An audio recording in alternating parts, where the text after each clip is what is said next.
Bueno, pues buenos días, chicos. Vamos a continuar con nuestro estudio. Buenos días a todos. Gracias por mantener vivo este estudio. Vamos a empezar entonces con la carta 62. Empezamos con la invocación de Rada. Hay una beatitud y un poder más allá de nosotros mismos que viene en ayuda de aquellos que están preparados para recibirlo y que piden de esta ayuda. Nos dirigimos respetuosamente hacia aquella beatitud, aquellas grandes fuentes, aquellas jerarquías de las cuales emanan incesantemente la fortaleza y la inspiración, hacia todos los que estemos resueltos a abandonar el yo personal para desarrollarnos, aprender y compartir fraternalmente y sin reservas. Nos dirigimos también con respeto a los grandes seres de luz, las divinidades que ayudan a la humanidad, los amados Chohan, Mahachohan y maestros de sabiduría. Pedimos su auxilio para comprender lo oculto. Permítanos trazar un puente que nos bendiga y nos facilite la inspiración apropiada. También nos dirigimos simultáneamente a nosotros mismos, nuestra parte profunda, nuestros yoes superiores, y manifestamos ser como los estudiantes fieles que nunca ponen ni ponen en duda a sus maestros, que siempre los aman con devocional afecto, que siempre los admiran y los respetan porque saben que son el divino camino que a todos nos aguarda. Bueno, pues arrancamos ya con la carta 62, lo que nos faltaba, y nos habíamos quedado acá. Dice el maestro, no es un nuevo asunto Kiddle. ¿Se acuerdan ustedes del lío ese que hubo con Kiddle? Que Kiddle quería acusar y demandar al maestro de plagio, porque el maestro había utilizado unos pensamientos sin saber que ya estaban escritos y sin saber que la ley occidental se adueña de las cosas que se piensan, porque el primero que encontró las cosas se hace dueño de ellas.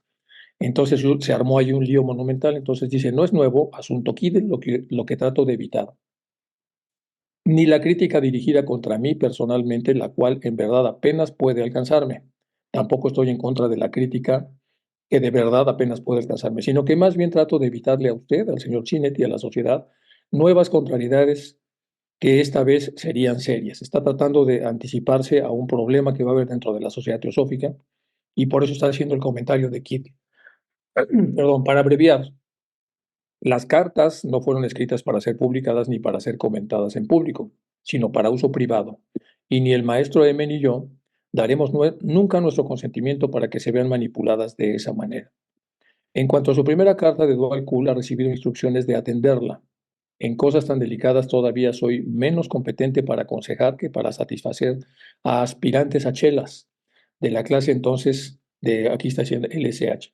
Me temo que la pobre y querida señora Holloway, de la que ya hemos hablado mucho en las últimas cartas, está enseñando sus blancos dientes y con dificultad se la calificaría ahora de compañera encantadora. ¿Por qué sus blancos dientes? ¿Se acuerdan que vimos un libro que se escribió sobre ella? Les hablé de este libro, donde hablaban el amanuense de ella, que no me acuerdo cómo se llama, estaba diciendo que era una perfecta anglosajona, que tenía una cabellera rubia impresionante, un color de piel blanco total y unos dientes relucientes blancos. Por eso el maestro está aquí usando este sarcasmo, hablando de que enseñando sus blancos dientes, lo está diciendo con sarcasmo, con dificultades se le calificaría ahora de compañera encantadora. Sí lo fue, pero una vez que de alguna manera empezó como a trastornarse por el ego, una vez que fue presidenta de la rama de Londres, empezó de alguna manera a complicársele todo. Siguiendo instrucciones, Olcott escribió una carta a Finch, la cual proporciona la clave del pequeño problema este que se ha suscitado. Se trata de nuevo del famoso Fern del que ya hemos hablado mucho, de Morad Ali, Michel Lal y otros náufragos, que a pesar de tener grandes habilidades trataron de entrar en la teosofía y no pudieron. ¿Por qué los aspirantes a chelas que tienen una personalidad y un sentido del yo tan marcados quieren entrar a la fuerza en el círculo encantado? ¿Por qué los aspirantes de chelas que tienen habilidades mediumnínicas, que tienen desarrollo de clarividente, pero tienen una personalidad todavía muy arraigada y un sentido del yo tan marcados, quieren entrar a fuerza en el círculo encantado cuando no saben que tienen que adelgazar estas partes, como el maestro ya lo ha explicado? Entonces quieren entrar al círculo encantado y peligroso de la aprobación. Perdone mi breve carta, ahora estoy muy ocupado con el nuevo año que empieza. Bueno, esto era nada más el remate, la salida de lo que habíamos visto en la última, que era esta. Aquí nos habíamos quedado. Para entender un poco entonces la secuencia que tiene esto, podemos repasar nada más muy rápido. Dice, Mojine no tiene ciertamente toda la razón. En realidad en algunos detalles se equivoca, pero también lo hace usted. ¿Se acuerdan que ha estado todo el tiempo señalándole a Sinet los problemas que tiene de su ego, a través de los cuales empieza a generar muchos problemas. Mi viejo amigo, aunque el lector profano no es el más inteligente para darse cuenta, y hasta ahora ninguno se ha dado cuenta de los errores vitales en el budismo esotérico, y en el hombre ni es probable que lo noten. Es decir, hay una serie de errores, pero como el público que va a leer esto es un público profano, no los va a notar, pero hay muchos errores en las obras que escribió Sinet. Ya lo habíamos también, ya lo había mencionado el maestro en otras cartas. No podemos dar más información sobre el tema que ya ha sido tratado por usted, y hemos de dejar que los hechos comunicados se incorporen a una filosofía consistente y sistemática por parte de los chelas de la sede central. La doctrina secreta explicará muchas cosas y orientará a más de un perplejo estudiante. Por lo tanto, exponer ante el mundo todo el material original y complicado que obra en su poder en forma de viejas cartas, en las cuales, debo confesarlo, mucho fue escrito confusamente a propósito.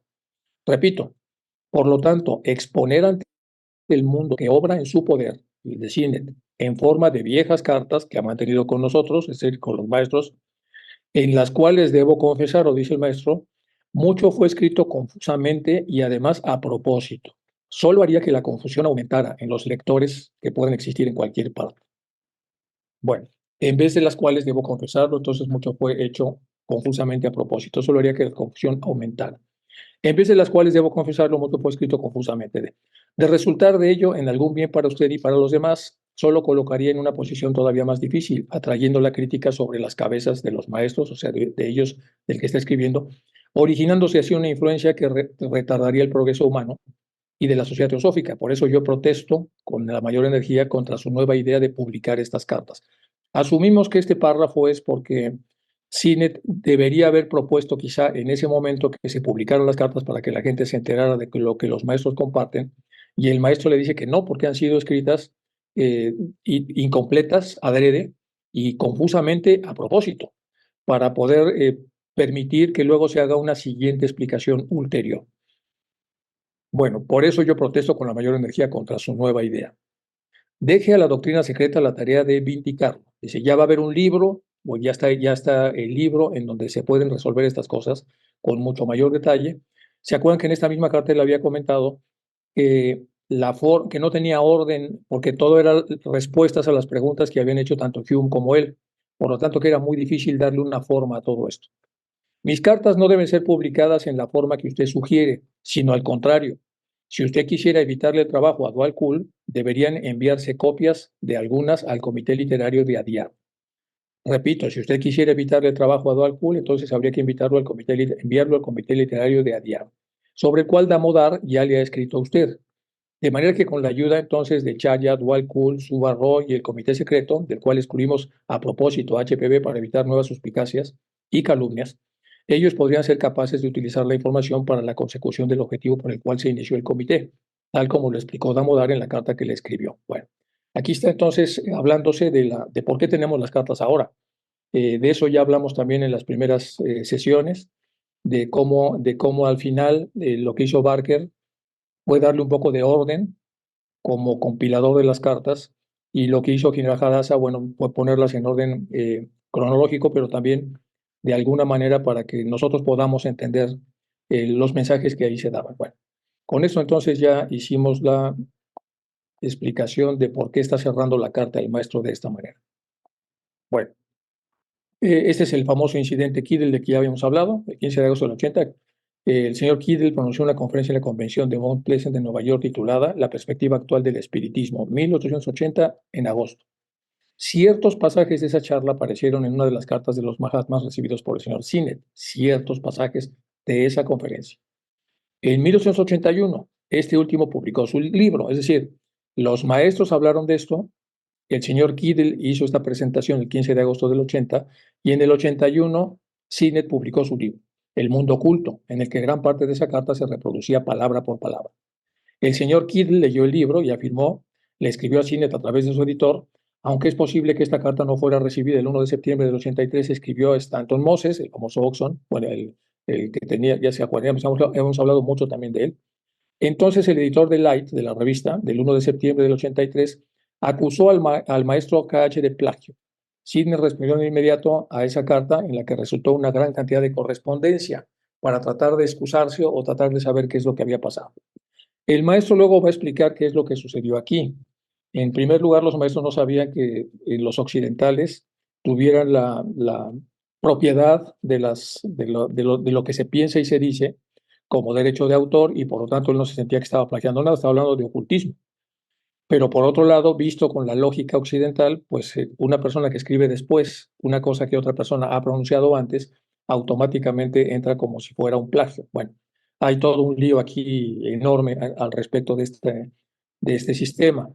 Incluso en la historia de Homero, el escritor de la Ilíada y la Odisea, antes no era ciego de nacimiento, se fue quedando ciego poco a poco, y tuvo una persona que le tomó sus libros, porque él era un juglar, y empezó a estar en las ciudades-estado a leer lo que no era suyo, y entonces también hubo ahí una acusación, por lo menos breve, de plagio, por lo menos en una de las biografías que existen de este personaje, que es un personaje que todos conocemos por la profundidad de las obras que escribió, de la Ilíada y la Odisea. Bueno, ¿qué quiere decir? Que desde el mundo antiguo occidental siempre se ha considerado que el que primero dice y lo registra es el dueño de algo. Bueno, durante algún tiempo el Mahatma no se molestó en responder las acusaciones de plagio, pues no las consideró importantes, aparentemente dándole poca importancia. Pero al ver lo angustiado que estaba Sinet por todo el asunto, se propuso explicar.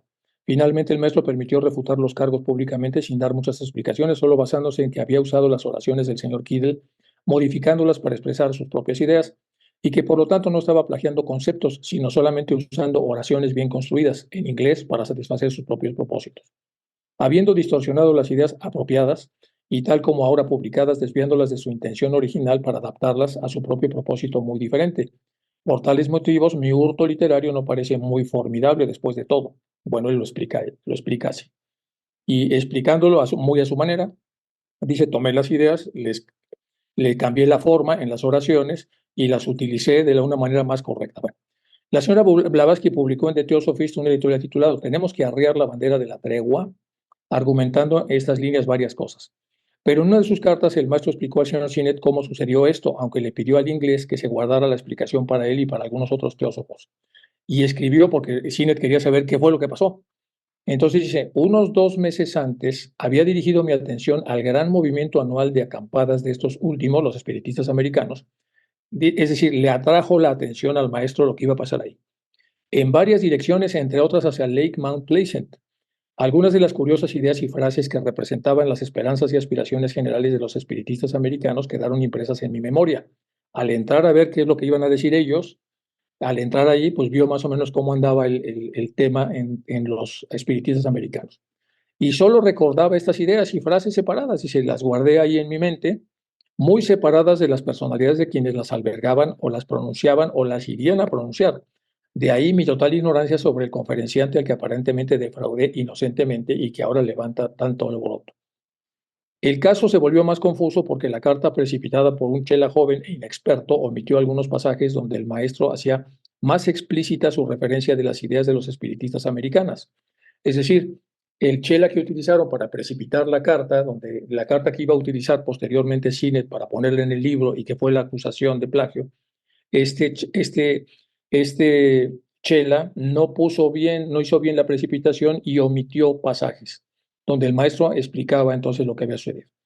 Bueno, tan pronto como me enteré de la acusación, la conmoción entre mis defensores me había llegado a través de las nieves eternas. Ordené una investigación sobre los restos originales de la impresión. A primera vista ve que era yo el único y el más culpable, pues el pobre niño había hecho lo que le dijeron. Bueno, ok. Esta es más o menos la explicación de todo el lío Kindle, para que no se nos olvide, el Kindle, perdón, que es un lío muy complicado, que fue un aprendizaje complejo para el maestro.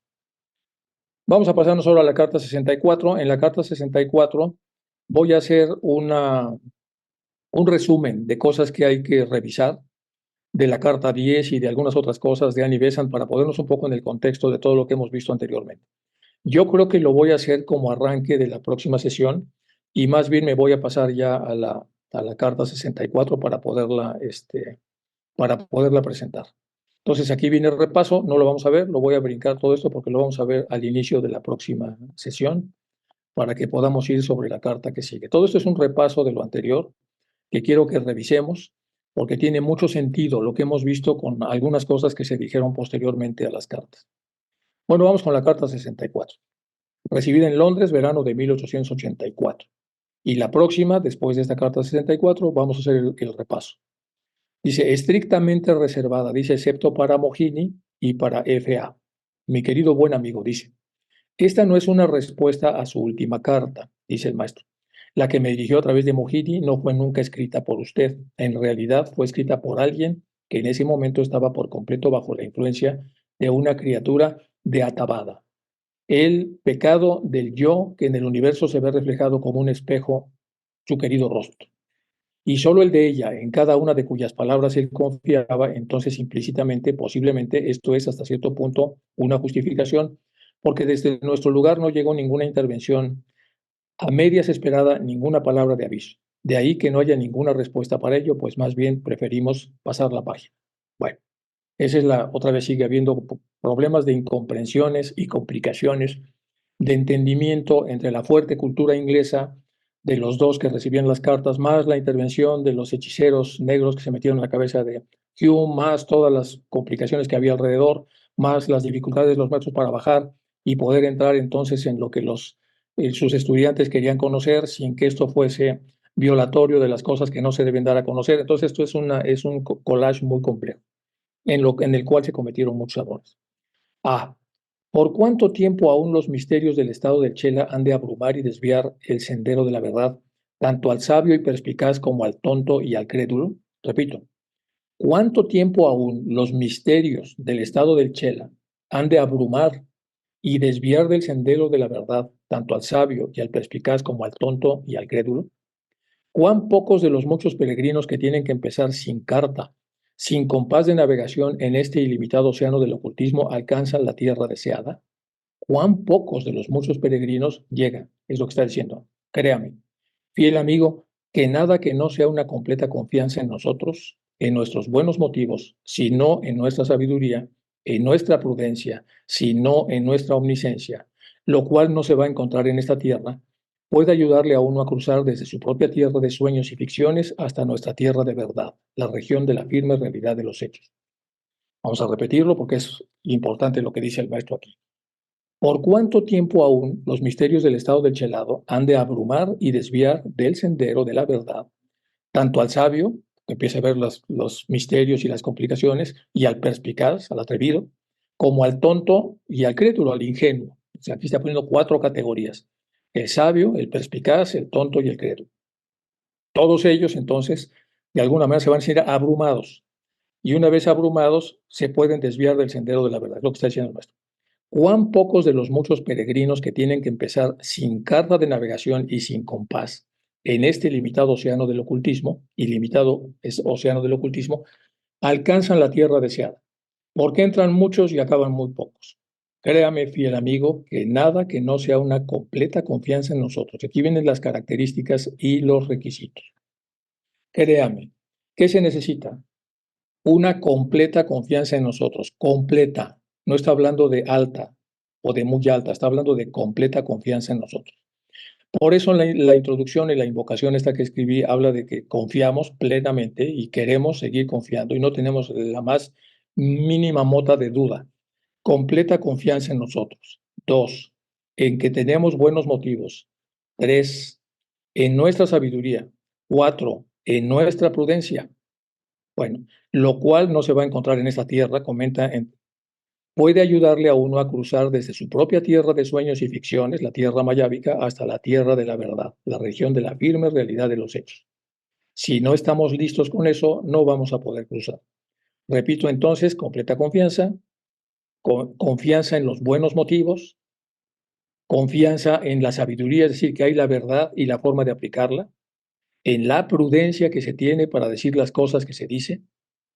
Y bueno, ese es entonces los requisitos a través de los cuales los pocos pueden haber cruzado hacia el terreno de la verdad. De otro modo, el océano demostrará que en verdad no tiene orillas. Sus olas ya no le mecerán a uno sobre las aguas de la esperanza, sino que cada rizo de sus olas se convertirá en dudas y sospechas, y ellas demostrarán que son más amargas para aquel que sale a ese funesto y agitado océano de lo desconocido con la mente llena de prejuicios.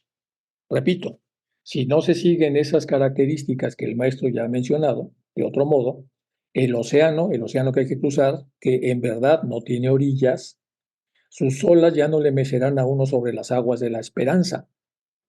Sus aguas ya no le mecerán a uno sobre las aguas de la esperanza, sino que cada rizo de sus olas se convertirá en dudas y sospechas. Es decir, aquí está hablando de la transformación de la mente de los buscadores que van a pasar de la esperanza a las dudas y las sospechas, como le pasó a Hume. Y ellas demostrarán que son más amargas para aquel que sale a ese funesto y agitado océano, que al principio fueron aguas de esperanza y ahora son de dudas y sospechas. Entonces, el agitado océano de lo desconocido, con la mente llena de prejuicios, de supuestos. ¿Qué es un prejuicio? Un prejuicio es una falsa generalización que se hace normalmente con la mente lógica. Entonces, una persona observa sin tener suficientes elementos para establecer un juicio y prejuzga. Es el prejuicio. Entonces, una falsa generalización, y es falsa porque no hay los suficientes elementos. Bueno, esos son los famosos prejuicios. Sin embargo, no se sienta demasiado perplejo. La hora de la prueba casi ha pasado. Es decir, está usted en prueba y ya casi está pasando. Trate más bien de comprender los por qué y los para qué de la situación. De estudiar más seriamente las leyes que gobiernan nuestro mundo oculto. De estudiar más seriamente las leyes que gobiernan nuestro mundo oculto. Le concedo que muy a menudo esas leyes parecen injustas e incluso a veces crueles. Por esa razón vamos a hacer el repaso, solo que el repaso cometí el error de ponerlo antes de la 64, pero lo voy a poner después porque tiene que ver con esto que el maestro aquí está comentando. Es decir, las leyes ocultas, etcétera, eso que ve la carta 10 y algunas otras cosas.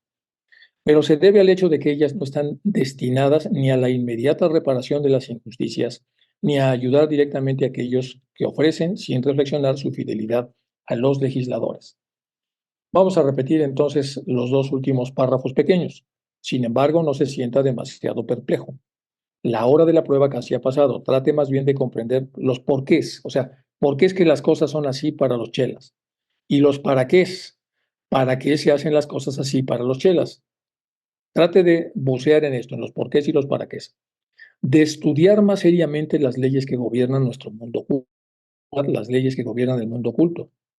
Le concedo que muy a menudo esas leyes, si usted se sienta en la silla de juzgar si son justas o injustas, pues pueden parecer injustas y a veces crueles, si usted está sentado en esa silla. Pero le estamos pidiendo que no se siente en esa silla. Le estamos pidiendo que dentro de la perplejidad la persona se pueda bucear en por qué se hacen esas cosas y para qué. Esas son las sillas correctas. Pero se debe al hecho de que ellas no estaban destinadas ni a la inmediata reparación de las injusticias, es decir, las leyes del mundo oculto no están hechas para la reparación inmediata de las injusticias, eso ya lo hace la ley del karma, ni ayudar directamente a aquellos que ofrecen sin reflexionar su fidelidad a los legisladores. Tampoco están hechas para echarles una manita a los que están caminando hacia ese sendero. Entonces, aquí no hay manitas que se echan, ni tampoco están hechas para que haya justicia. Sin embargo, los males aparentemente reales, los males evanescentes y pasajeros que ellas aportan, son tan necesarios para el crecimiento, progreso y afianzamiento definitivo de su pequeña sociedad teosófica, como lo son para la humanidad aquellos cataclismos de la naturaleza que a menudo diezman poblaciones enteras. Repito, sin embargo, los males aparentemente reales, porque son mayábicos, los males evanescentes, que tienen que ver con el ego, y pasajeros, porque tienen que ver que todo tiene principio y fin, que ellas aportan, es decir, los males todas pasan en este plano, son tan necesarios para el crecimiento y progreso y afianzamiento definitivo de la pequeña sociedad teosófica, como lo son para la humanidad a nivel macro, como los cataclismos de la naturaleza que a menudo diezman poblaciones enteras por una razón. Porque todo el mundo sabe que un terremoto puede ser una bendición y un maremoto puede resultar la salvación de los muchos a expensa de los pocos. Bueno, un mal menor para poder abonar sobre un bien mayor. Se ha visto que los más aptos sobreviven a la destrucción de cada vieja raza. Y está usando lo de los más aptos porque, bueno, estamos hablando de las épocas, ¿se acuerdan? Donde privaba el darwinismo. Y aunque Darwin no fue directamente el que escribió sobre lo más apto, que ya también lo hablamos en otra de las clases, fue otro teórico también muy conocido, Spencer, que es otro teórico de la época, que lo vio más desde el lado de la sociología, y el otro era más biólogo. Y vimos, bueno, hay toda una historia con Darwin. Darwin, de hecho, no iba a subirse al Endrach, al famoso barco que llegó a las Galápagos. Él era muy joven y al final de cuentas logró subirse en el barco y bueno, ya hizo toda la taxonomía esa que conocemos en su libro de El origen de las especies. Para darnos una idea de la gran expectación que había de este libro, el libro tuvo un tiraje, no me acuerdo exactamente si fueron de 2.000 o 3.000 ejemplares, que eran muchísimos para la época, pero lo que sí recuerdo es que se terminaron de vender en una semana, cosa también totalmente inusual, solamente igualada más o menos por la novela de Por quién doblan las campanas de Hemingway, que también se vendió, había mucha expectativa sobre esa novela y se vendió, pues, para la época también se vendió todo el tiraje en menos de una semana, que eso no es nada común, ni lo era en aquella época, ni lo es ahora. Bueno, entonces, eh, quedamos en Darwin. Entonces, dígase más bien a sí mismo, sea lo que sea que ocurra, no puede ser motivo de lamentación, porque tiene un propósito, es lo que yo entiendo. Sea lo que sea que me ocurra, el problema más grande que me pongan, el obstáculo más complicado con el que tenga yo que enfrentarme, no debe ser motivo de lamentación. Entiendo yo que porque tiene un propósito. Pues no se trata tanto de nuevos hechos que deberán ser revelados al grupo interno como de antiguos enigmas y misterios que deberían haber sido explicados y aclarados a los pocos miembros totalmente fieles. Repito, eh, pues no se trata de nuevos hechos que deberán ser revelados al grupo interno como de antiguos enigmas y misterios que deberían haber sido explicados y aclarados a los pocos miembros totalmente fieles. Incluso un inocente signo de comillas salido de mi lápiz y que usted desaprobó hubiera tenido un mundo de significado para alguien que no hubiera estado tan obcecado como usted. Lo estaba cuando escribió su última carta, basada por completo en las ladinas insinuaciones de su supuesta sibila. Bueno, aquí está diciendo el maestro entonces que hay una serie de cosas que probablemente los del grupo interno y los más fieles se sentirían con el derecho, dado que se había utilizado el concepto de mérito, de tener como esa información, pero nuestro dice no opera así, no es así. Y tampoco opera el hecho de que usted de repente quite una comilla o ponga una comilla porque esté utilizando su muy prejuiciosamente y pueda cambiar el sentido de lo que ahí se está enseñando. Continuamos. Fue absolutamente necesario que el karma desarrollara su trabajo secreto en la experiencia personal de estos pocos miembros fieles, incluido usted, que profundo significado del mismo fuera ilustrado prácticamente, como también sus efectos, sobre esos obstinados voluntarios y candidatos a chelas que se precipitaban bajo la misteriosa sombra de sus ruedas. Contra lo indicado, algunos dirán, ¿qué hay pues de la gran clarividencia de ella, de Blavatsky, de su calidad de chela, de su selección entre muchos por parte de los maestros? La clarividencia de ella es una realidad, dice el maestro. Que fuera elegida y que sea un chela es otra cosa. Pero por muy bien preparado que esté psíquica y fisiológicamente para responder a esta selección, a menos que posea un altruismo tanto espiritual como físico, un chela seleccionado o no, a la larga debe cumplir como chela. Y aquí nos está dando otra clave el maestro. Pues puede haber una gran cantidad de, de méritos, por ejemplo, ser una gran clarividencia y un cerebro fisiológicamente apropiado para seguirla desarrollando. Y por eso podría entrar como la selección, pero falta una cosa muy importante, que es un tema de actitud interior de la propia mente, es decir, un altruismo espiritual y físico. Un chela seleccionado o no, a la larga debe sucumbir como chela si no tiene desarrollado un altruismo espiritual o físico.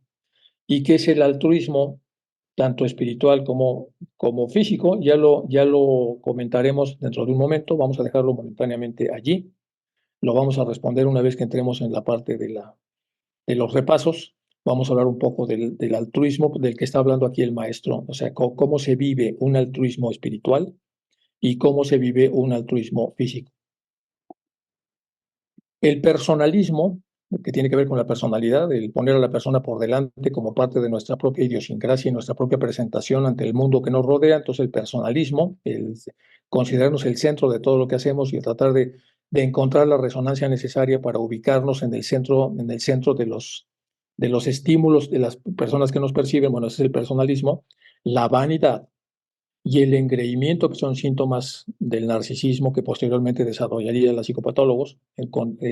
Repito, el personalismo, la vanidad y el engreimiento albergados en los principios superiores, albergados es guardados ahí, escondidos, metidos son infinitamente más peligrosos que los mismos defectos inherentes solo a la naturaleza física inferior del hombre. Lo que está diciendo aquí el maestro es que si vamos creciendo, nos vamos desarrollando, vamos siendo aceptados en una escuela seria, pero no hemos destruido completamente la vanidad, el engreimiento y el personalismo, estos entonces son infinitamente más peligrosos cuando broten que los mismos defectos inherentes en la naturaleza física interior, donde ya sabemos que allí están, de hecho, de ahí son. Entonces, estas manchas que están de alguna manera metidas en el sujeto que ha decidido crecer, van de alguna manera a generar enormes peligros. Ya en la voz del silencio recuerden que nos dice que hay que revisar los pies antes de subir por la escalera, porque con la más mínima mota de oscuridad y mugre ahí, entonces la persona tiene que seguir otra vez en el proceso de quedar completamente limpio. Por lo menos de las tres cosas que aquí el maestro nos dice: del personalismo, la vanidad y el engreimiento. Bueno.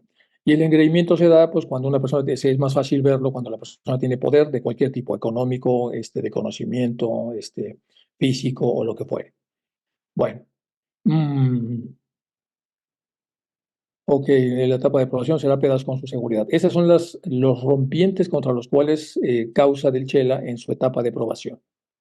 Se hará pedazos con seguridad si no ha desarrollado estas cosas y si encima tiene allí escondidos personalismo, vanidad y engreimiento, a menos que el aspirante a discípulo lleve consigo el blanco escudo de la perfecta fe y confianza en aquellos que le escogerá para que le guíen sin peligro a través de montes y valles hacia la luz del conocimiento. Repito, esas son las rompientes contra las cuales la causa del Chela en su etapa de probación se hará pedazos con seguridad, a menos que el aspirante a Chela, a discípulo, lleve consigo el blanco escudo de la perfecta fe y confianza en aquellos que él escogerá para que le guíen sin peligro a través de montes y valles hacia la luz del conocimiento, habiendo considerado lo que vimos en el slide anterior y en que son personalismo, vanidad y engreimiento. El mundo se mueve y vive bajo la sombra del mortífero árbol upas del mal, pero su exudación es peligrosa y puede alcanzar solo a aquellos cuyas naturalezas superior y media son tan susceptibles a la infección como su naturaleza inferior.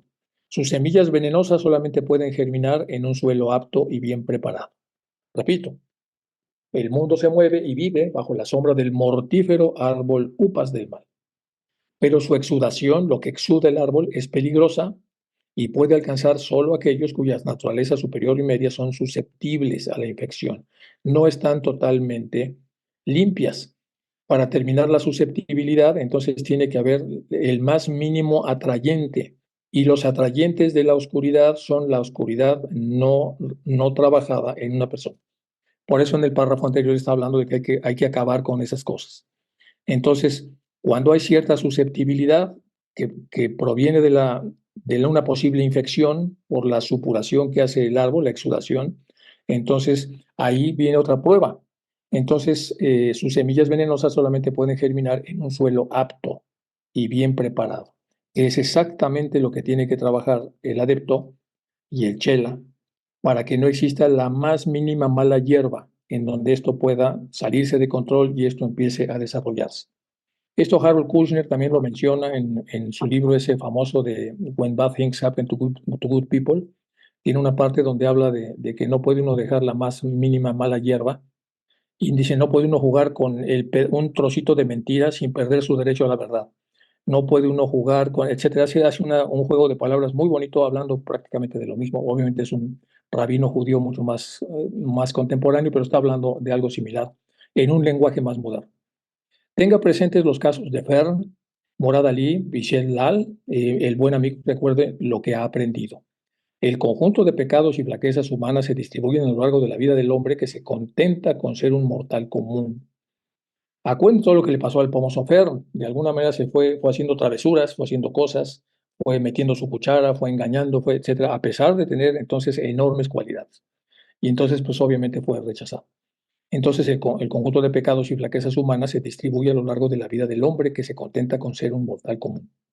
Los pecados y flaquezas humanas se van a distribuir a lo largo de la vida de un hombre siempre y cuando sea un hombre que se ha contentado con las condiciones de ser un mortal común. Cuando el hombre trata de dejar de ser ese mortal común y empieza a interesarse por la inmortalidad, entonces los pecados y flaquezas humanas ya no teóricamente no se distribuirán a lo largo de la vida porque ya ha salido de esa tierra fértil.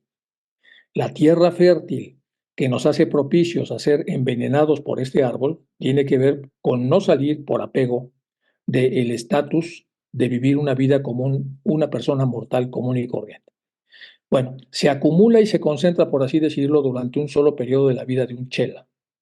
Se acumula y generalmente y concentra, por así decirlo, durante un solo periodo de la vida de un chela, en donde los pecados y flaquezas humanas se van destruyendo en la medida en que se va cambiando entonces el apego que se tiene por ser personas mortales comunes. Bueno, por decirlo, un periodo de la vida de un chela, el periodo de probación. Aquello que se acumula generalmente para encontrar legítima salida solo en el próximo renacimiento de un hombre corriente, se acelera y se aviva en la existencia del chela. Repito, aquello que se acumula generalmente para encontrar legítima salida, está acumulado, tiene que salir solo en el próximo renacimiento de un hombre corriente, se acelera y se aviva en la existencia de un chela, es decir, le dan duro para que lo procese, especialmente en el candidato presuntuoso y egoísta que se lanza al camino del discipulado sin haber calculado sus fuerzas. La que cavó tantas y tan profundas trampas para sus amigos y hermanos se precipitó en ellas, dijo M a HPB la noche de las revelaciones mutuas. Yo traté de salvarla, pero no pude hacerlo. Entonces, lo que hemos estado cavando y cavando como profundas trampas para otros, para los amigos y hermanos, al final de cuentas uno termina cayendo en ellas. Es lo que está diciendo el maestro KH respecto a lo que le dijo el maestro Moria a HPB. Continuamos. Ella había entrado, o mejor yo diría, se había metido a la fuerza en el peligroso sendero con un doble propósito en la mente. Aquí está hablando ya específicamente de la vieja dama. Uno, trastornar toda la estructura en la que ella no tenía parte alguna y obstruir así el sendero para todos los demás si no encontraba el sistema y la sociedad al nivel de sus expectativas. Vamos a leerlo. Entonces, esto que fue leído en la mente de Blavatsky por sus maestros, se dio cuenta entonces que había un doble propósito. El primero era trastornar toda la estructura en la que ella no tenía parte alguna. Vamos a ver con calma esto. Yo voy a trastornar las estructuras si es que a mí no me han incluido en esa estructura. Es lo que está diciendo acá. Trastornar toda la estructura en la que ella no tuviera participación alguna. Por lo tanto, entonces, la expectativa era solamente ayudar en la medida en la que ella perteneciera a la estructura y obstruir así el sendero para todos los demás. Entonces, al hacer eso, también estaría ella obstruyendo el sendero para todos los demás que podrían entonces utilizar lo que ahí se desarrollara, a pesar de que ella no hubiese estado allí, en ese lugar en donde ahí se desarrollaban cosas. Entonces, el sendero para todos los demás, si no encontraba el sistema y la sociedad al nivel de sus expectativas. Bueno, es lo que está diciendo en esta primera parte, es un motivo egoísta. Y dos, permanecer fiel y trabajar en pro de su condición de chela y de sus dotes naturales que, en verdad, son considerables, solo si aquellas expectativas encontraban su respuesta. Es decir, poner todo al servicio del chelado, pero solo si había algo para ella, cierta expectativa. Fue la intensidad de esa resolución lo que atrajo al principio mi atención. Conducida gradualmente y con suavidad hacia la verdadera dirección, la adquisición de una individualidad así hubiese sido muy valiosa. Pero hay personas que sin mostrar signos externos de egoísmo son intensamente egoístas en sus internas aspiraciones espirituales. Y ahí estamos hablando un poco de lo que sería el altruismo espiritual. Entonces, en el altruismo espiritual, la persona, ya lo está diciendo aquí el maestro, tiene que volcarse a la ayuda de los demás para que tengan acceso a todo lo que él tuvo acceso desde el punto de vista de conocimiento espiritual, a pesar de que la persona no se encuentre en eso que se está haciendo, ni su nombre, ni su reconocimiento, ni sus medallas, ni nada por el estilo.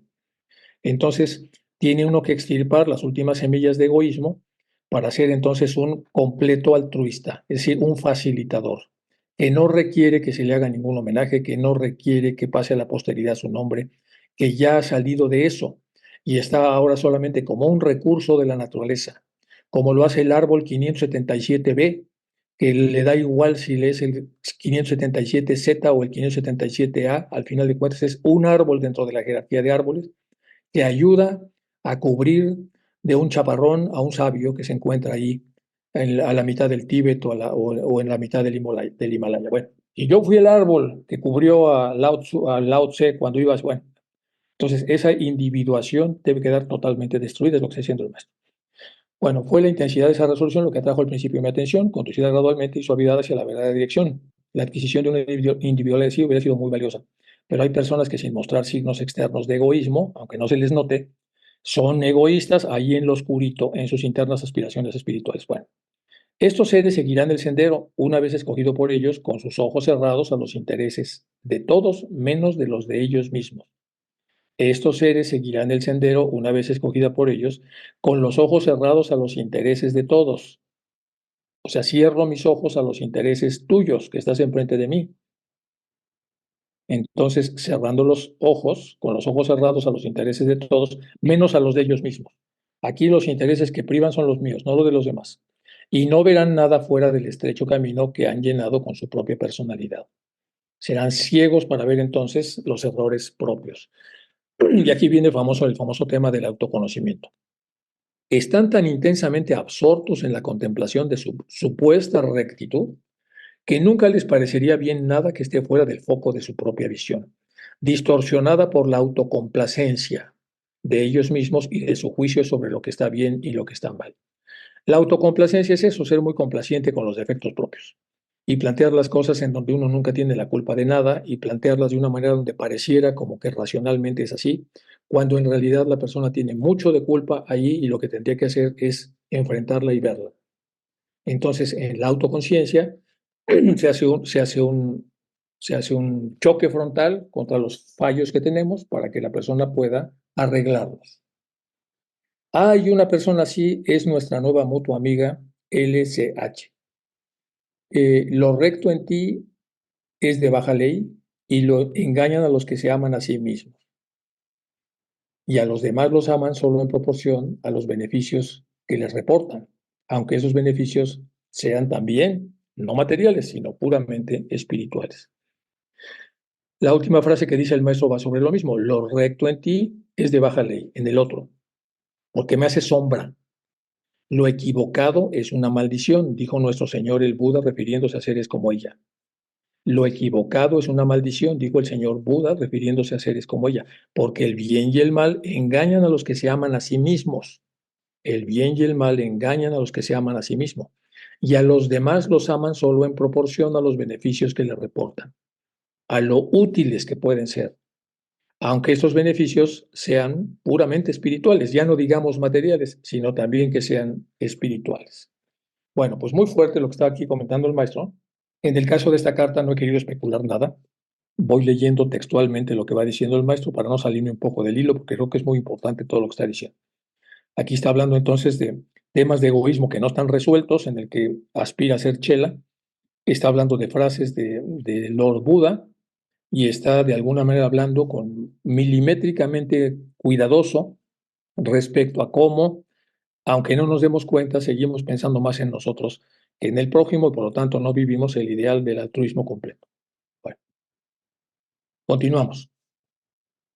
Despertado hace unos 18 meses a una espasmódica histérica curiosidad por la atenta lectura de su obra El mundo oculto y a una fanática envidia posteriormente por el budismo esotérico, ella, Blavatsky, decidió descubrir la verdad tal como dijo. En primer lugar y ante todo, o ella se convertiría en un chela para escribir libros, eclipsando así a su laico competidor, es decir, al Sinet, o bien pondría de manifiesto la completa impostura en la cual ella no tenía nada que ver. Decidió ir a Europa y buscarle a usted. Su fantasía sobreexcitada al colocar una máscara a cada fantasma errabundo, creó el estudiante, entre comillas, y lo utilizó para sus propósitos y sus deseos. Ella creía en él sinceramente. En esa ocasión, y viendo de antemano el nuevo peligro, intervine yo. Se desvió a Daraj Natl y se hizo que la impresionara 3 veces en mi nombre. Durante algún tiempo sus pensamientos fueron guiados y se hizo que su clarividencia sirviera a un propósito. Entonces, cuando las cosas crecieron a un punto tal en donde se estaban saliendo de control, intervino el maestro. Dice, ante el nuevo peligro, intervine yo. Y se envió a Darab Natl, que hizo que la impresionara 3 veces en mi nombre.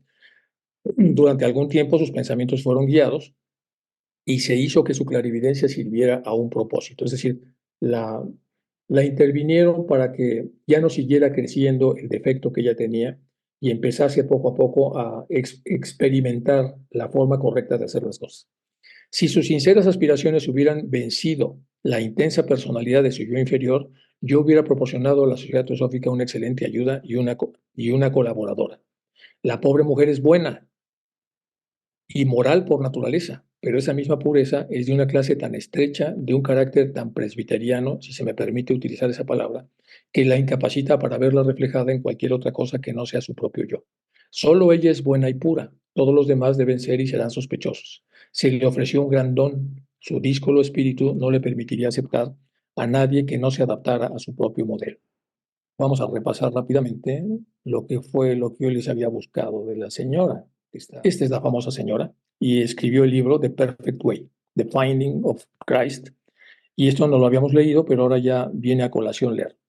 El propósito del libro que escribió entonces la señora Kingsford, y aquí está el famoso, el otro que le echaba flores todo el tiempo, que es Edward Maitland, dice: el propósito de ese libro es suplir la necesidad existente de un sistema perfecto de pensamiento y vida, fundado en la naturaleza de la existencia. No se trata de un invento nuevo, sino una recuperación del sistema original que era la base de todas las religiones. Su recuperación se debe al mismo medio del cual fue recibida originalmente, es decir, a la intuición, que representa los conocimientos adquiridos por el alma en sus existencias pasadas y complementa el intelecto, siendo el mismo vivificado y potenciado por la iluminación del espíritu. La revelación es una prerrogativa propia del hombre que le pertenece a la virtud y naturaleza y de constitución. Bueno, aquí está entonces algunas de las síntesis de lo que viene en este libro. Es un libro ayudado a escribir por Maitland, que la admiraba profundamente, y dice: lo ético y lo espiritual también es la unidad de toda existencia orgánica, de célula fisiológica, porque esta, como se sabe, el estudiante de histología está compuesta de fuera hacia adentro.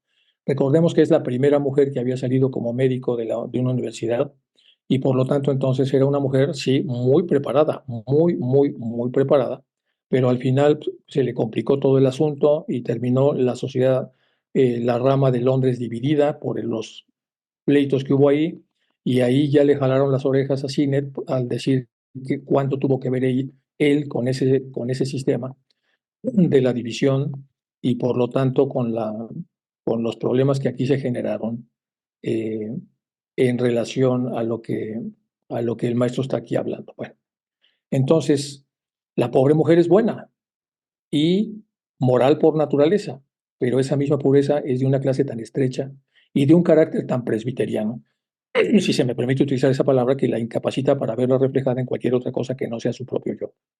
Aquí es curioso el presbiterianismo, que ya no hay tiempo de que hablemos tanto de ese tema, pero el calvinismo asociado, como sabemos, a Lutero, a la Reforma, Contrarreforma, a la Ilustración y después ya finalmente todo lo que viene, la época moderna en Europa, eh, tiene sus propios caminos, pero los caminos que son más calvinistas permiten a los seres humanos ser más abiertos a la autocrítica y por lo tanto a la corrección, cuando se vive, por lo menos cuando se vive con profundidad todas las enseñanzas de Calvino. Pero no todas las iglesias protestantes tienen ese carácter tan fundado y tan estructurado. Entonces, por eso el maestro aquí está utilizando que tiene un carácter muy presbiteriano, si se me permite utilizar esa palabra, y eso la incapacita para verla reflejada en cualquier otra cosa que no sea su propio yo. Solo ella es buena y pura, a la luz del presbiterianismo, todos los demás deben ser y serán sospechosos. Se le ofreció un gran don. Su díscolo espíritu no le permitiría aceptar a nadie que no se adaptara a ese propio modelo. Y ahora ella recibirá una carta mía que contendrá mi ultimátum y mis condiciones. Ella no las aceptará, pero se quejará amargamente a algunos de ustedes, sugiriendo nuevas indirectas insinuaciones contra alguien a quien ella manifiesta adorar. Prepárese. A ella se le ofrece una tabla de salvación, pero hay muy poca esperanza de que la acepte. Sin embargo, lo intentaré una vez más, pero no tengo derecho a influir en ella en ningún sentido.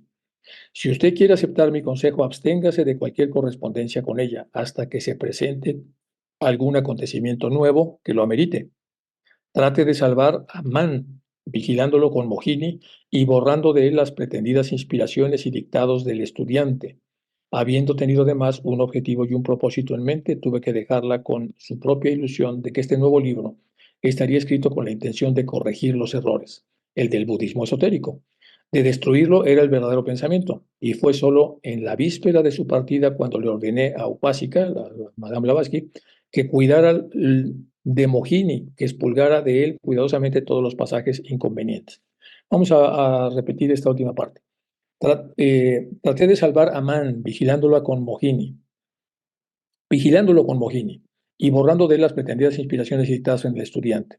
Habiendo tenido además un objetivo y un propósito en mente, tuve que dejarla con su propia ilusión de que este nuevo libro estaba escrito con la intención de corregir errores, el del budismo esotérico que ya había sido escrito. Y fue solo en la víspera de su partida cuando se le ordenó a Madame Blavatsky que cuidara de que Mohini expulgara de él cuidadosamente todos los pasajes que estaban explicados de una manera incorrecta. Durante su estancia en Inglaterra, la señora H. Holloway no le hubiera permitido a usted nunca que viera su libro antes de la publicación definitiva. Pero yo quise salvar la labor de 5 meses de Mohini y no permitiré que quede sin publicar. Voy a repetir. Durante su estancia en Inglaterra, la señora Holloway no le hubiera permitido a usted nunca que viera su libro antes de la publicación definitiva. Pero yo quise salvar la labor de 5 meses de Mohini, que estuvo corrigiendo y corrigiendo y corrigiendo, y no permitiré que quede sin publicar. A pesar de lo mucho que queda sin explicar, lo poco que usted puede haber sacado de esta carta servirá a su propósito. Hará que sus pensamientos tomen otra dirección y habrá levantado el velo de otra esquina en el dominio de la ISIS psicológica. Si usted quiere aprender y adquirir conocimiento oculto, debe recordar, amigo mío, que esa enseñanza abre en la corriente del estado del Chela muchos cauces imprevistos, a cuya corriente incluso un Chela laico, que es así como había bautizado a los occidentales, que es, por eso pone laico entre comillas, es una denominación que hizo para darles, por lo que ellos necesitaban, una, un, una especie de acreditación, una especie de acreditación que no llegaba a Chela ni estaba en un laico común y corriente, un seglar común y corriente, sino una especie de híbrido. Debe entregarse por fuerza o de lo contrario quedará varado en los bajíos, y sabiendo esto debe abstenerse siempre de juzgar por la simple apariencia. Repito el último párrafo: si usted quiere aprender y adquirir conocimiento oculto, y esto va para todos, debe recordar, amigo mío, que esta enseñanza abre en la corriente del estado de Chela muchos cauces imprevistos, a cuya corriente incluso un Chela laico, como usted, debe entregarse por fuerza. Tiene que aventarse a esa corriente y resolverla como pueda. Así es aprender a nadar a la fuerza. O de lo contrario, quedará varado en los bajíos. Y sabiendo esto, debe abstenerse siempre de juzgar por la simple apariencia, que eso ya se lo digo un montón de veces. O sea, no usar prejuicios, que eso es juzgar por la apariencia. El hielo está roto una vez más. Aprovéchese de eso si puede. Maestro KH. Bueno, pues aquí un poco para explicar el asunto de la toma de decisiones. Arriba está el emptiness que trabajan los judíos, y aquí está la vida material en todo el sentido de la palabra, y aquí se va reduciendo la dualidad, como lo pone Taimni también. Mahat, que se desdobla primero en Ahamkar y después se desdobla en el pensador, que dice Annie Besant, y el pensador está en equilibrio cuando está en esta zona en donde por mucho que se acerque a lo oscuro siempre tiene un punto hacia lo de arriba, y cuando por mucho que se acerque a lo de arriba siempre tiene un punto en lo oscuro, y de esa manera mantiene el camino medio intacto. Y aquí, pues las inversiones que se hacen a través de malas decisiones va creciendo la oscuridad, y arriba pues va creciendo la luz. Y entonces entramos en otros planos de este tipo. Y aquí está entonces la toma de decisiones hacia la parte alta de la mente superior, que aparece con el color azul, hasta Buddhi, que está en amarillo, o la parte baja de la mente, que es siempre de color verde, y abajo hasta Kamamanas. Bueno, y aquí está un poco acerca de lo que tiene entonces el camino medio. Describe la descripción del Buda sobre el octuple sendero como una forma de actuación entre extremos de austeridad e indulgencia sensual. Filósofos posteriores también han utilizado la denominación camino medio para referirse a las enseñanzas del Buda como punto de vista entre los extremos de la existencia y la no existencia. Es inevitable, de acuerdo al modelo de Yin Yang, por mucho que subamos, siempre permanecemos con algo de animalidad, por mucho que bajemos, siempre permanecemos con algo de espiritualidad. Bueno, entonces dentro de este esquema, los maestros en esta carta están juzgando los errores que se van cometiendo y las enormes dificultades que hay para una persona para vibrar en este punto de aquí arriba.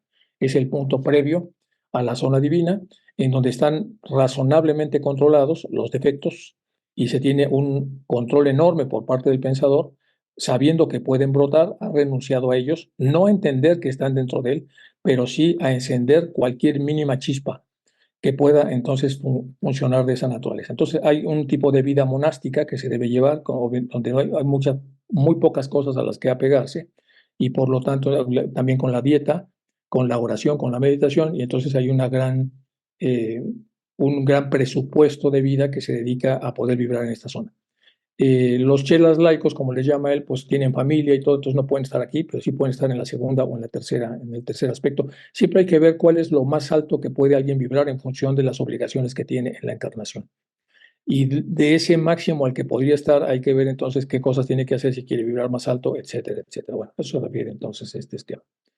Luego vamos a entrar en la 65, que es esta, pero en realidad no vamos a ver esto todavía, vamos a dejarlo esto hasta acá y entonces la próxima sesión nos vamos a ir con, pues, a tratar de hacer una especie de repaso y vamos a volver a leer algunas cosas de la carta 64 a la luz de todas las cosas que vamos aquí revisando, sobre todo la carta 10 y de algunas otras cosas. Entonces, de la Vidya Maya, cómo se va, bueno, vamos a arrancar con las leyes de la vida superior, las emociones, lo espiritual y lo eterno, propios de la vida de la forma. Aquí vamos a hacer el repaso. Nos va a llevar, yo creo que toda la clase que entra a hacer el repaso. Y después de ese repaso que vamos a hacer con mucho cuidado, nos vamos a meter nuevamente en las cartas. Es decir, otra vez en la carta 64 y cuando terminemos de reflexionar todo lo que ahí se diga de la carta 64, ya nos pasamos a la 65. Bueno, pues voy a dejar de compartir. De momento, chicos, o si tienen alguna aclaración, comentario, observación que hacer, con mucho gusto para que puedan ustedes aclararme cosas que no haya yo dicho bien o cosas que se necesiten ser aclaradas para mejor comprensión de lo que acabamos de ver. Creo que tiene muchos detalles importantes la carta, obviamente metidos en el reducido contexto de lo que ahí se dice, pero que pueden ser aplicados para todos. Carlos, Hola, Carlos, hola, gracias, muy gusto buen día a saludarte. todos, gracias por la oportunidad, Enrique, y gracias Mario, por gracias a tu ti. clase siempre. Fíjate que solo quería comentarte, no es corrección ni nada por el estilo, ni mucho menos atrevimiento de esa naturaleza. Solo cuando empezaste a hablar de que ella, cuando mencionaste ella, Cuenta que había se me hecho cruzaron los algunas cables. actualizaciones Sí, para traer consigo peligros, porque ella tenía un doble propósito en su sendero. A esto, al final corregiste, no se sí, refiere a HPV, se sí, refiere sí. a la Sí, mujer la pata. de la que se estaban refiriendo en la carta entre M y HPV, puesto que en esa carta de las revelaciones que tiene el maestro M con HPV, hablan de esta persona que tiene un doble propósito en su querer caminar en el chelado. Entonces solo era una Sí, como se me observación. cruzaron los cables porque estaba en la correspondencia con Blavatsky, pero luego lo corregí, por eso me regresé rápido Exacto, sí, sí, sí. Solo bueno, para que quedara más claro, exacto. dice el asunto. Sí, es un poco truculento porque al meterte mucho esta mujer, realmente tenía muchas habilidades, pero no estaba ajena. Bueno, y aparte le echaron demasiadas flores y la saxonearon, dicen, saxonery, cuando empieza como a darle una fisonomía anglosajona pura, que parte de los complejos de los británicos cuando fueron conquistados por los romanos y que con la famosa línea esta Adriana, que al principio pues, eran tribus burdas y luego, venidas a más, como dice el libro de Hitler de Mi lucha, entraron en un proceso de blindaje y se sintieron como los dueños del mundo. Hay toda una serie de libros que hablan de eso y entonces ellos caen con mucha facilidad y creen que solamente por estar en la situación de este Saxonery tienen ya, son superiores a los demás.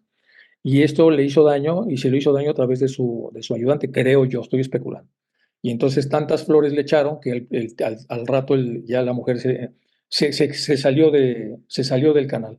Y en el canal empezó a ver que realmente ella era merecedora de un montón de cosas y se le dispararon ahí la vanidad y todas las cosas.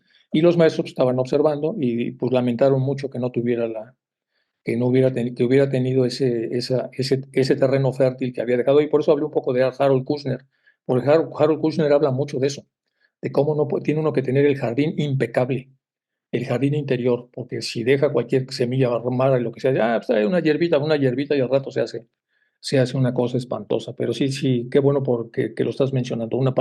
La primera parte de lo que estaba yo hablando se me cruzaron los cables, estaba hablando como si fuera Blavatsky, no es Blavatsky, pero ni de chiste. Ya luego me di cuenta que lo estaba yo diciendo mal. Gracias, Carlos. No, no, no, a ti, mi hermano. ¿Alguna otra pregunta, chicos? Enrique, ¿puedo decir algo? Claro, por supuesto. Es que, es que, mira, Enrique, lo que pasa es que hay un peligro en el halago.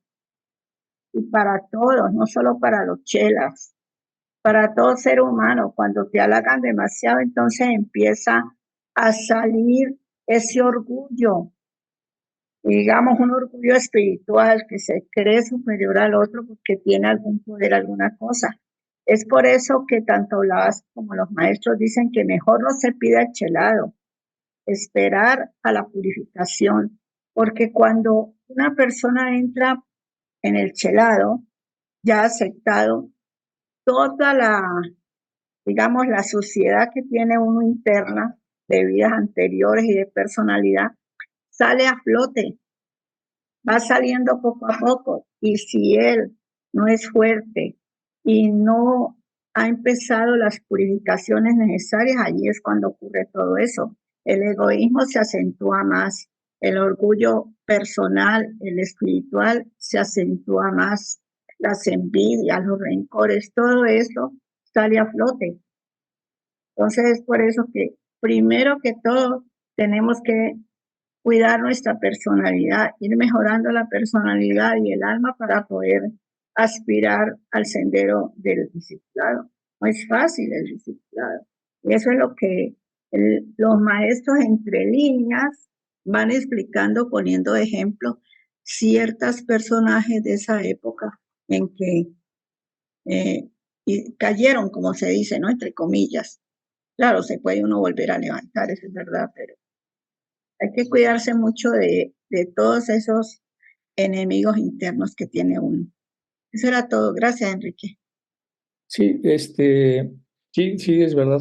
Y pues todos estamos expuestos a eso, obviamente, ¿no? Estamos expuestos y si no la autoadulación, no nada más necesitamos que nos adulen desde afuera.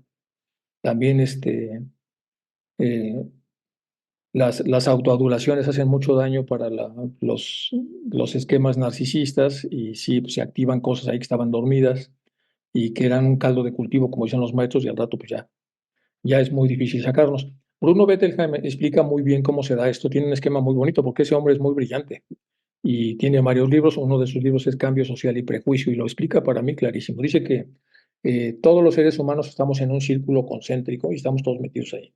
Unos más arriba y más abajo, pero estamos, que es como el ideal de fraternidad. Pero de repente algunos de los puntitos de ahí empiezan a observar de la pizarra las diferencias. En vez de observar cuáles son los motivos comunes que tenemos como seres humanos para vivir juntos, empezamos a ver diferencias. Y entonces poco a poco vamos haciendo un subgrupo. Entonces dentro de ese mismo ciclo se empiezan a agrupar ciertos puntos que son comunes a esas diferencias y los otros se quedan ahí. Luego el grupo se adelgaza como si fuera una célula, de la prometafase, se acuerdan de la mitosis, y una vez separado, ahora tenemos el exogrupo y el endogrupo. Y después se hace un movimiento que es crucial porque el exogrupo que se ha salido se pasa para arriba y pasa al otro grupo para abajo. Entonces se convierte en grupo superior y grupo inferior y desde ahí empieza el proceso de dominación. Y luego explica cómo pasa en los animales de manera instintiva, pero cómo lo hace el ser humano de manera racional. Entonces lo racional opera estas cosas y luego ¿cómo corregimos eso? Pues lo que hay que hacer es volver a horizontalizar y después de horizontalizar, abrir las membranas y volver a integrar. Pero el proceso de recuperación es muy complejo.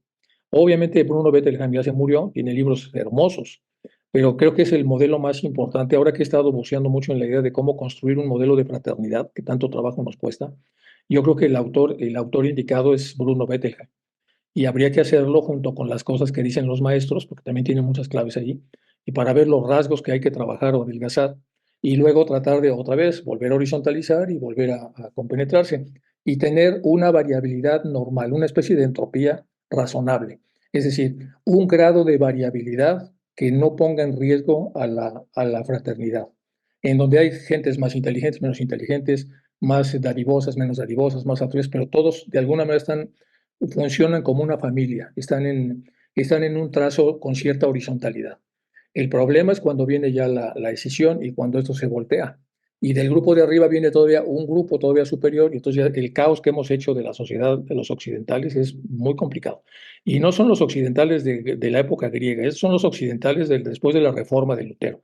Estamos hablando después del Renacimiento, surge otra Europa en donde tenemos entonces la ilustración y después de la ilustración, el siglo de las luz, todo eso de alguna manera no se gestionó bien y para rematar la revolución industrial ya acabó con el cuadro y somos el producto de eso y tenemos que arreglarlo. Tenemos que arreglarlo sociológicamente. No es un arreglo de mecánica cuántica ni nada, es un arreglo sociológico que atiende a la disposición, como dice el maestro, las actitudes de un ser humano para encontrarse, para reencontrarse con sus espejos de él mismo, que son los otros, que cohabitan un espacio que se abandonó. Y eso implica pues, cambiar todo. Las reglas de migración, las reglas de todo, todo tiene que cambiarse de acuerdo a ese esquema y eso está en chino, está súper complicado. Pero bueno, alguna luz saldrá de esta carta, pero esta carta la veo súper importante. Me gustó mucho lo que trata de enseñarnos. Gracias, gracias Ángela. Patti Chávez, la de la mariposa, que se le fue la mariposa. Hola, Enrique, muy buenos días o buenas tardes a todos. Espero que estén bien. Una pregunta sobre el texto. Decía que pues yo lo relaciono con la poda espiritual. Es decir, cuando un árbol no da frutos, se empieza a podar para poder dar frutos más abundantes. ¿Es esa poda a la que se refiere con pruebas? Gracias. No sé de qué parte te refieres, Pati. A ver, ilústrame, por favor. En donde está la parte donde dice que el jardín que nosotros tenemos que cuidarlo, ¿no? Entonces, por eso le comentaba que si a eso se refiere como en la Biblia lo dice. No, este ¿no? es de Bruno Bettelheim, que es un rabino judío, pero él tiene como otro razonamiento. Como el libro es muy bonito, tiene varios libros, pero el libro donde viene esto dice, when bad things happen to good people, cuando le pasan cosas malas a la gente buena. Entonces tiene varios capítulos muy interesantes, habla de mindset, que es muy interesante, muy bueno. Pero en la parte que habla del jardín es lo siguiente. En el jardín estás en el reino vegetal y tienes lo que fuimos primero cuando recién entramos a ese reino, pues éramos hierbas. O sea, la característica de la hierba es estorbo. La hierba básicamente sirve para estorbar y poco a poco nuestra mónada fue creciendo y acabamos con flores muy sofisticadas. Y en medio fuimos a árboles y etcétera. Entonces, cuando tienes un jardín espiritual, ya no puedes dejar que haya formas más degradadas, es lo que yo entiendo, del propio reino, porque no caben en ese jardín, caben en otro jardín, pero no en ese jardín. Ese es el jardín espiritual, es el jardín del yo superior del reino vegetal, si es que se pudiera poner un ejemplo así. Entonces, una hierba va en otro lado, una hierba va en la porción inferior de ese reino. Entonces la quitas con mucho cuidado, con todo y raíz, como decía Alicia en el País de las Maravillas, cuando le dice la reina que arranque la flor, dice, no, con todo y tierra, lo mismo. Sacas a la hierba mala y la pones en otro lugar, pero la sacas de ese espacio debe estar inmaculado, que es lo que dice él. Entonces, quien quiera que eso funcione bien, debe tener su jardín limpio de mala hierba, es a lo que se refiere. Yo lo interpreto así, a lo mejor estoy como el tipo es bueno, es un buen divulgador, sabe de ocultismo y sabe pues, de lo suyo, de la cábala y como rabino es un hombre popular y tiene libros muy bonitos. Yo trato de meterle pues, lo que vamos viendo en teosofía y creo que por ahí va un poco la cosa. Entonces no vas a matar a las hierbas estas malas, pero las vas a sacar de ese lugar.